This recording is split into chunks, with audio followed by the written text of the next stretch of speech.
No doubt the top story in East Ridge this year was the indictment, trial, and eventual confession of one of the city's leading politicians, Charlie Gass. For 10 years, Gass served as police and fire commissioner and went on to represent the city on the Hamilton County Commission.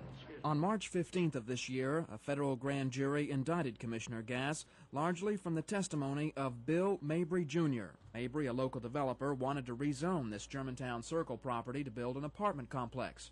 Mabry said Gass insisted a $3,000 payoff to at least 3 East Ridge commissioners would be necessary to ensure approval of the rezoning ordinance. Mabry immediately went to the FBI.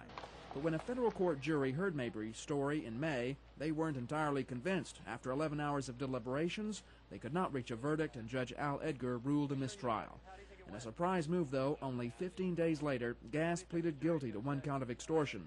Later in September, when Gass was sentenced, he agreed to cooperate with government prosecutors and testify before a grand jury investigating East Ridge political corruption. Although Gass could have received up to 20 years in prison, he received only a 6-month sentence because of his plea bargain agreement. In October, 2 East Ridge contractors pleaded guilty for trying to bribe East Ridge officials. Gene Bevel and John Whitmire, shown here, will start serving their 4-month-long prison terms Friday. It's been 18 months now since the FBI began its investigation of East Ridge government. So far, everyone charged has ended up going to jail.